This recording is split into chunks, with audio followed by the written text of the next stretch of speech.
വിശ്വാസത്തിന്റെ കണ്ണുകൾ തുറന്നു ദിവികാരുണ്യനാഥനയിലേക്ക് നമുക്ക് നോക്കാം.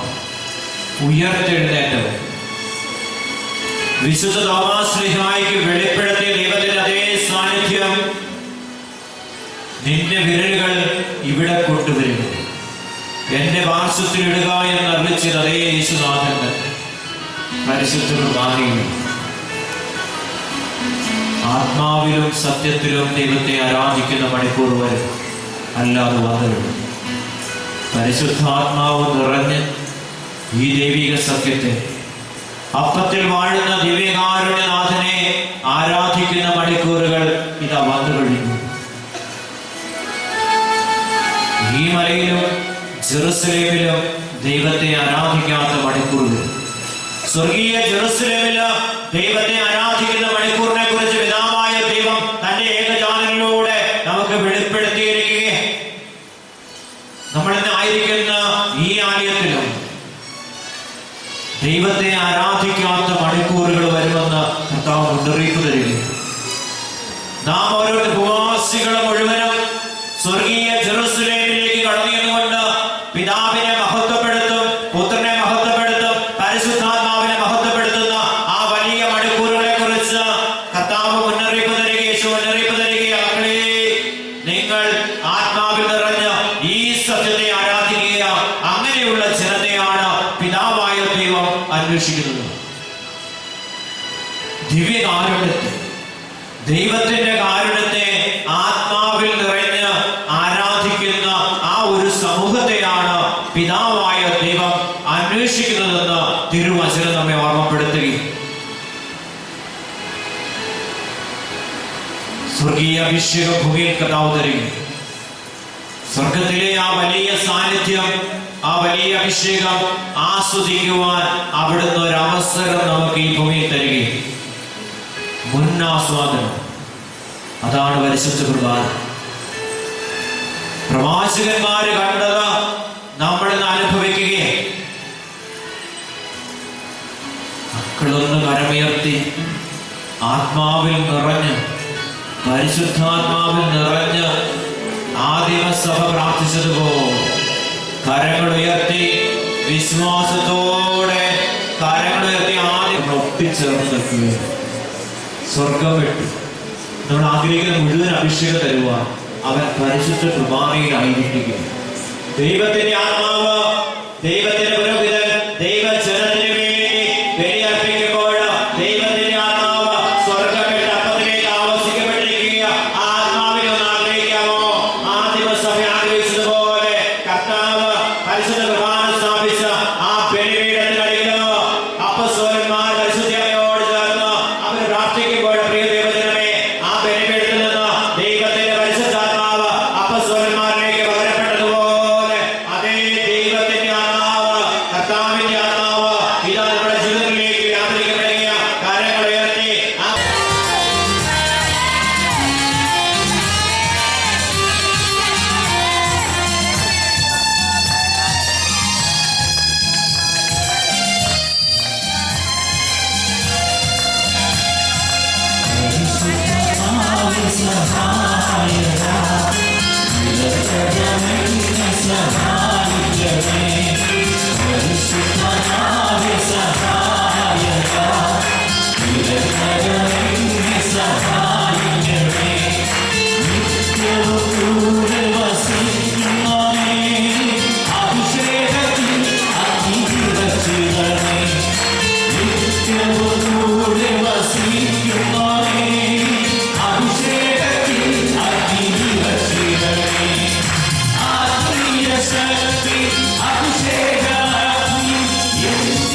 ദൈവത്തിൻ്റെ പരിശുദ്ധാത്മാവ് നമ്മളിലേക്ക് കടന്നു വരികയും പരിശുദ്ധാത്മാവ് നമുക്ക് പ്രാർത്ഥിക്കുവാൻ ശക്തി തരും. നമുക്ക് എഴുന്നേറ്റ് നിൽക്കാം, സ്നേഹത്തോടെ നമുക്കായിരിക്കാം, അഭിഷേകത്തോടെ ആയിരിക്കും.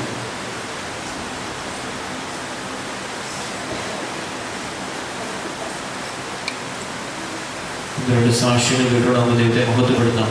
ജസ്ന എന്ന സഹോദരിയുടെ ഇടവക അംഗമാണ്. ശുശ്രൂഷയെ പങ്കുചേരുമ്പോൾ 13 ആഴ്ച തുടർച്ചയായി ആരാധനയിൽ പങ്കെടുക്കുന്നത് ഇവിടെ കിട്ടിയ ദൈവാനുഗ്രഹത്തെ കുറിച്ച് കേട്ടപ്പോൾ വളരെ അസ്വസ്ഥത തോന്നി. ഇതിനെ 13 ആഴ്ച കൂടേണ്ട വല്ല ആവശ്യമുണ്ടോ? ഇവിടെ ആ സഹോദരി അങ്ങനെ സൗദികളുള്ള പേപ്പേഴ്സെല്ലാം വെച്ചിട്ട് അത് 4 മാസമായിട്ടൊന്നും ശരിയാകുന്നില്ല. ഇവിടെ ശുശ്രൂഷയോട് ചെറിയ അസ്വസ്ഥതയിൽ ആത്മാവിന്റെ പ്രവർത്തനം ഉണ്ടായി. ഈ ശുശ്രൂഷയോട് ചേർന്ന് 13 ആഴ്ച പങ്കുചേർന്നപ്പോൾ 13ാമത്തെ ആഴ്ച വിദേശത്തേക്ക് പോകാനുള്ള എല്ലാ തടസ്സങ്ങളും മാറിക്കിട്ടിയെന്ന് സാക്ഷ്യപ്പെടുത്തി കരമുയർത്തി നമുക്ക് ദൈവത്തെ മഹത്വപ്പെടുത്താം. ഹല്ലേലൂയ.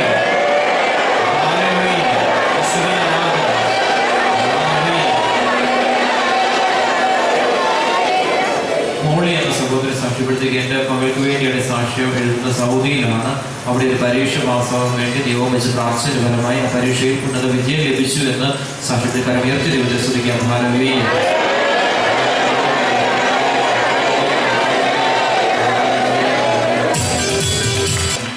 അന്നമ്മ എന്ന സഹോദരി ചങ്ങനാശ്ശേരി സാക്ഷ്യം. എൻ്റെ പേര് അന്നമ്മ, ഞാൻ ചങ്ങനാശ്ശേരിയിൽ നിന്ന് വരുന്നു. കഴിഞ്ഞ ആഴ്ച ആരാധനയ്ക്ക് വന്നപ്പോൾ ഞാൻ ഇങ്ങനെ പ്രാർത്ഥിച്ചു: എൻ്റെ കർത്താവ് എൻ്റെ ശരീരത്തിലെ മുഴ മാറിപ്പോകുന്നതായി ബ്രദറിനെ ദർശനം കൊടുക്കുകയാണെങ്കിൽ കൊടുക്കണമെന്ന് ഞാൻ പ്രാർത്ഥിച്ചു. അതുപോലെ തന്നെ ആരാധനയുടെ സമയത്ത് ശരീരത്തിൽ മുഴയുള്ളവരെ സുഖപ്പെടുത്തുന്നു ബ്രദർ വിളിച്ചു പറഞ്ഞു. എൻ്റെ 5 വർഷമായിട്ടുള്ള ശരീരത്തിലുണ്ടായിരുന്ന മുഴ കർത്താവ് ആ സമയത്ത് സുഖപ്പെടുത്തിയെന്ന് ആ സഹോദരി സാക്ഷ്യപ്പെടുത്തി കരമുയർത്തി ദൈവത്തെ മഹത്വപ്പെടുത്തി.